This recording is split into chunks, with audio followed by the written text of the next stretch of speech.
All right, let's recess over.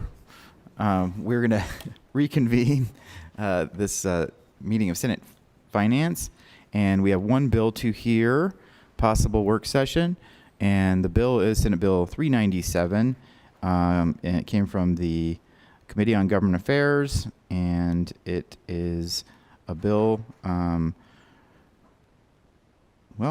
it revises provisions relating to county clerks, and Senator Orenshaw is going to tell us all about it, but not too much. And we are going to, this already went through a policy committee hearing, and we are just concerned with, Senator, just concerned with the fiscal impact. And so I know that there are some amendments that were proposed, and I'm going to Nellis right now. 396, what did I say? You said that was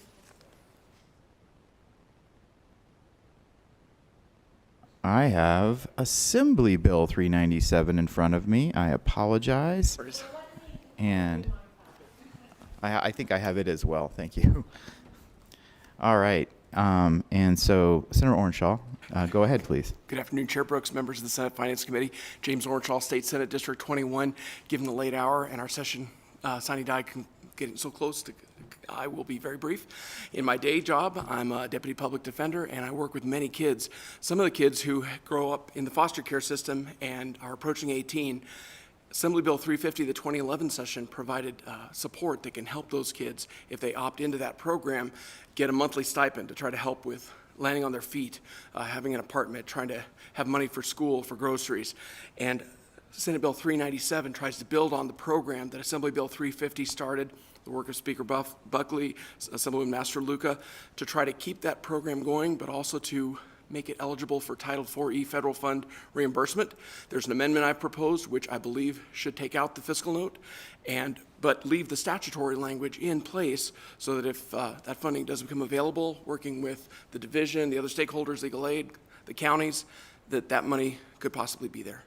I'm happy to answer any questions, and I know that there's some experts on Zoom and in the room who I might need to reach out to if I get stumped. And that conceptual amendment to Senate Bill 397 is listed on Nellis under today's meeting site. And I will read it's a short conceptual amendment, so it retains the existing language in the bill as first reprint. And it adds, Division of Child and Family Services shall consult with child welfare agencies, nonprofits, child welfare experts, and other stakeholders to develop and submit, to the extent federal or other funding is available, a budget enhancement unit for the 2023 legislative session to implement the federal extended foster care program for all agencies that provide child welfare services. And I see we have Mr. Armstrong on the Zoom. So, committee members, any questions on the amendment or the bill? Senator Hammond. Thank you, Mr. Chair. Just a couple questions, because I think this is a great idea. I mean, it gives the foster care options, right, when they need them. It gives them options. So I love the policy. Going back to some of the fiscal, there's no fiscal note on here, but I think I saw in the amendment that the implementation is being put off until when? That's correct. James Orenshaw, State Senate 21, to you and through you, Chair, to Senator Hammond. I'm proposing in the amendment to delay the implementation to January 1 of 2024. That's after conversations with Administrator Armstrong, with legal aid, and with the counties. Okay, so if I could, if we're postponing the implementation, I mean, I believe that the Title E funds that you're talking about are available right away. If we were to do this right away, we'd actually be able to draw down some federal dollars. We don't know exactly how many dollars, right? But I guess my point is, didn't we spend money just recently to try and figure out if we were going to be able to draw more money down? I think we spent thousands of dollars over the last interim to try and figure this out. Is that correct? To you and through you, Chair, to Senator Hammond, certainly we did. There was a pretty heavy-duty study, and I think at this point as to why we're going this direction, if I could actually reach out to Administrator Armstrong, because I think this is, in terms of the goals of negating the fiscal note, and trying to put the statutory language in place so that it's possible that federal funding would be available. That's the goal of the amendment with the bill. But if I could reach out to Administrator Armstrong. Yeah, if we could, and let me make clear what I'm looking at, because I've been on interim committees with you before, and we've talked about this before. I really was anticipating this being, implemented soon, and so I think that that's why they're doing that study. They have a pretty robust study, and so now we're implementing it later. I imagine they're going to spend some more money to find out how much money we're going to be getting, what kind of fiscal impact is going to happen. So yeah, Administrator Armstrong, if you can help us out with that and let us know what's going on and why we weren't ready now. Mr. Armstrong, please go right Ross ahead. Armstrong, Administrator for the Division of Child and Family Services, for the record. So 4E funding always requires a general fund match, and that general fund match varies depending on program. Extended foster care, unlike some of our other 4E programs, is extremely flexible. And so trying to figure out the right way to expand extended foster care, and it also triggers extended subsidies for adoption and for guardianship. So it's better at this point to come back to the next session and have a very robust discussion during the budget process, the budget building process, to figure out exactly what we want our extended foster care program to look like, and understanding, like, depending on what age we extend it out to, what is that state general fund contribution. So I think that's important to keep in mind. So this is obviously a difficult session in terms of substantial general fund increases, which extended foster care is likely to do, especially if we extend it all the way out to 21. So this allows us to build some good decision units for a thorough vetting during the next session. And then that time between the next session and the effective date to submit our plan to our federal partners. For those of you familiar with Medicaid, much like Medicaid, we have to submit our plan to the federal government and have them approve it before we can start offering those services. So that is why this timeframe is extended out more than we had necessarily wanted to during the interim through that study. So the study let us know about how much money we could bring in. The question is now, how do we put together a package that is an acceptable amount of a general fund contribution to bring in those extra federal funds? Okay, thank you, Director. And I understand what you're basically giving me. The answer is you could do a lot between now and the next session, and to understand how much federal dollars we can count on and how the program is going to look. I guess, and we could take this offline later on. My disappointment is I thought you had 2 years to do that so that we'd be ready now and not have to wait, because there's a lot of youth that could have benefited from that, being ready now and being able to have those choices today or soon. So that's kind of why I'm a little disappointed, but certainly talk about what you're anticipating, and would love to follow up with this as the interim goes along. James Orchall, State Senate District 21. Certainly, it's been great serving with Senator Hammond, through you to Chair to Senator Hammond, on the Interim Committee on Child Welfare and Juvenile Justice. I know you chaired it one interim, and I got to serve on it as a member. This bill, if it passes, still makes the statutory changes that would be needed for that Title IV federal reimbursement. So I don't think it's completely outside the realm of possibility that those funds could be drawn down during the interim. I know maybe I'm being overly optimistic, but I think with those statutory changes in place, it's possible that could happen. Senator Severs-Gansert.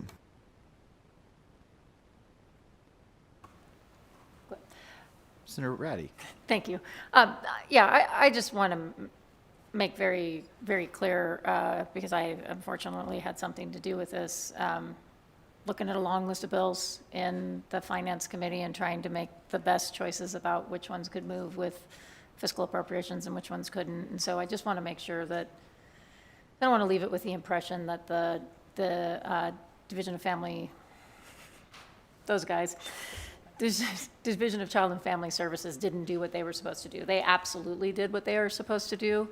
We're moving this bill at the last minute because we're now coming to understand that doing the statutory changes still have benefit in terms of getting us ready to submit that package to the federal government to have that certainty. But at the end of the day, it was a choice at this level not to move this bill with the fiscal note, not something, and that had nothing to do with the division not delivering on what they said they were going to do. It had everything to do with, we're still trying to wrestle with how much we can squeeze in and still have a reasonable ending fund balance. And if I could jump in, Chair, James Orchall, State Senate 21.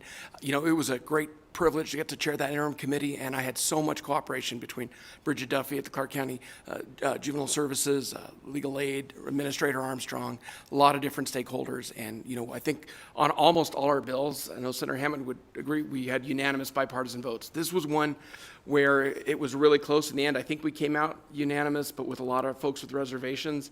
And a lot of people have been talking all through session on this bill to try to get it to where we are. And I hope that with the statutory changes, maybe, we can start drawing down those federal funds. Senator Severs-Gansert. Thanks, Chair Brooks. And I'm sure that this is a priority, for many people.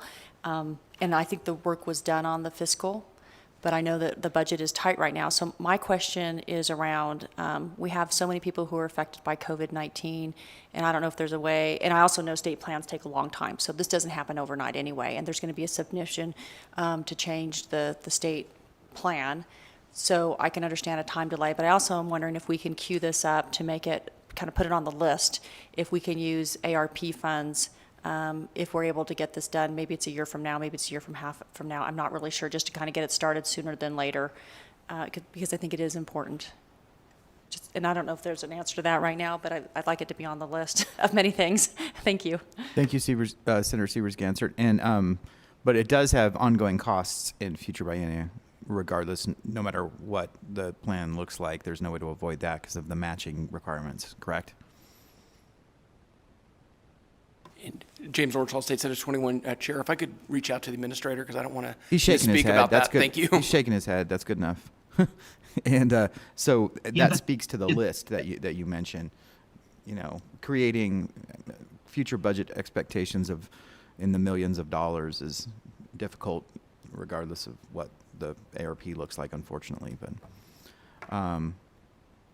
and sorry, Mr. Armstrong, did you want to add to the comment? Yeah, this is Administrator Armstrong. I would just note that the ARP funds can't be used to provide a non-federal match. And so although this population is certainly called out in the federal guidance, we recently received that 130-page packet, really talked about children in foster care and those transitioning to adulthood and how difficult COVID has been. So certainly it'd be great to get some supports for that population, even if it's not through the formal federal extended foster care program.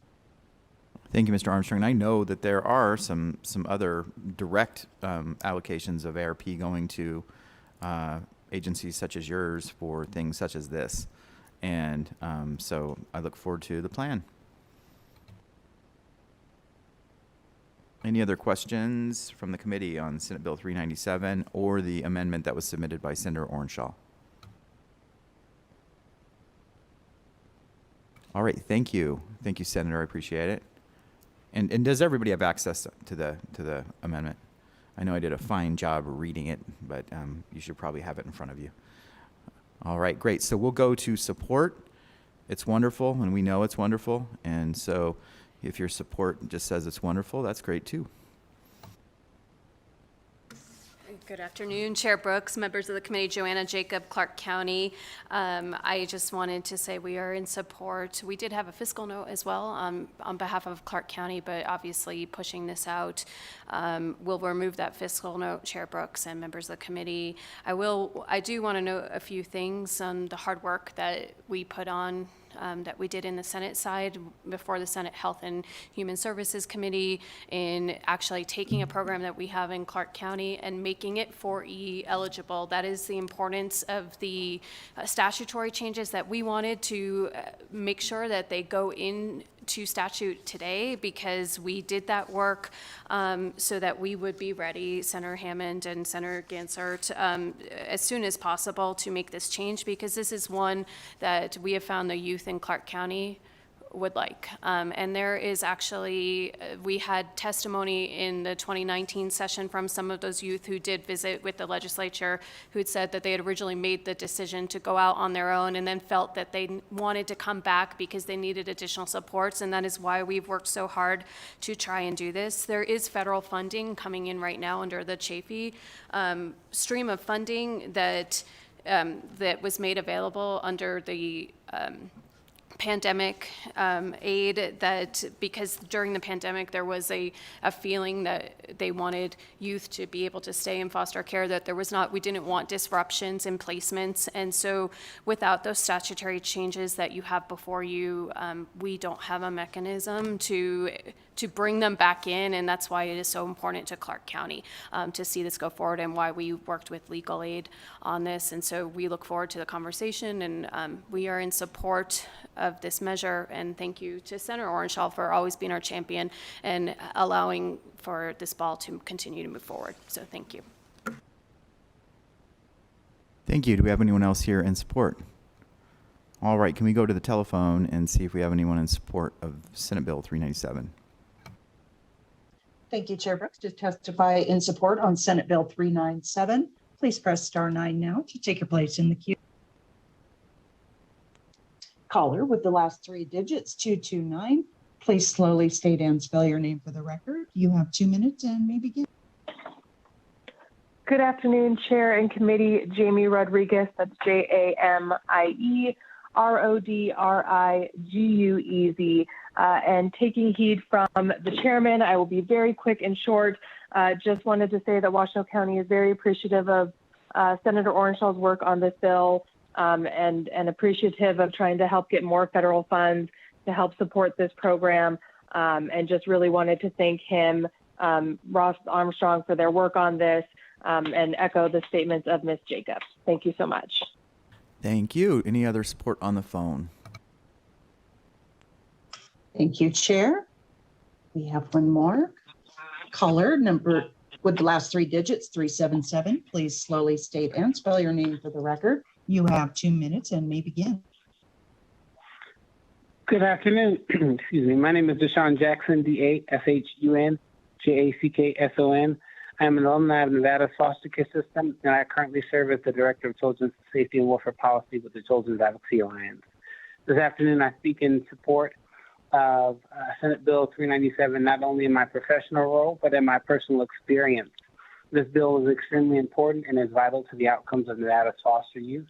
This bill provides extended supports and resources to youth transitioning out of foster care, ensuring that they have every available resource, support, and tool to become successful.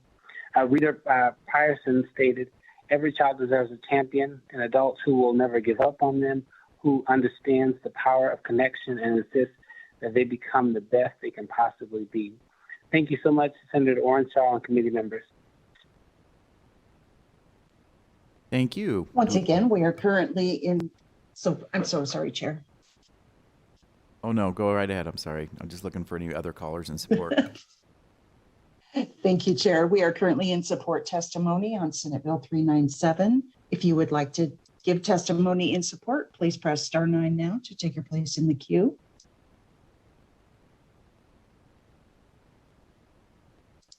Chair, there are no more callers in support at this time. Thank you. Do we have anyone in opposition to Senate Bill 397? No one here in the room, it doesn't look like. On the phones?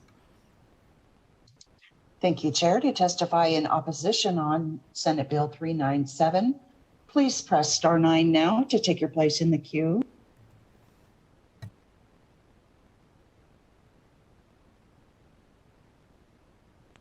Chair, there are no callers in opposition at this time.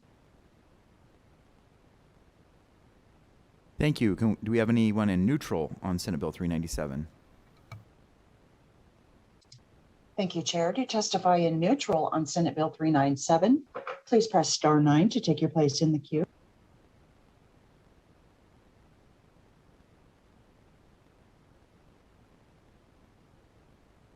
Chair, there are no callers in neutral at this time. All right, we will close the hearing on Senate Bill 397. Don't go far, Senator. And I think we are ready to work session that. That was a simple amendment, and legal needs time to draft it if we're going to get it out. So, Mr. Thorley, are we ready to go with the work session? Is that okay? Mr. Chair, yes, fiscal staff, we have what we need with the conceptual amendment. It appears there's no longer a fiscal impact related to the bill for the 2021-23 biennium. All right, great. So I guess the the motion that I would be looking for is to amend and do pass as amended. Excuse me. So anyone interested in making that motion? I have Senator Dennis is interested in making that motion. I had Senator Hammond over there as a second. Any discussion on that motion? Seeing none, all in favor, aye. Opposed, nay. And the motion passes unanimously with the members present. And Senator Orenshaw, we get the floor statement to you, please, sir. Thank you. Look forward to seeing the amendment. So we are going to go back into recess. But we will be back later. We're going to coordinate with some of the policy committees that are doing their thing. And we're going to sort through some assembly bills that came over. And we will come back later. Thank you so very much.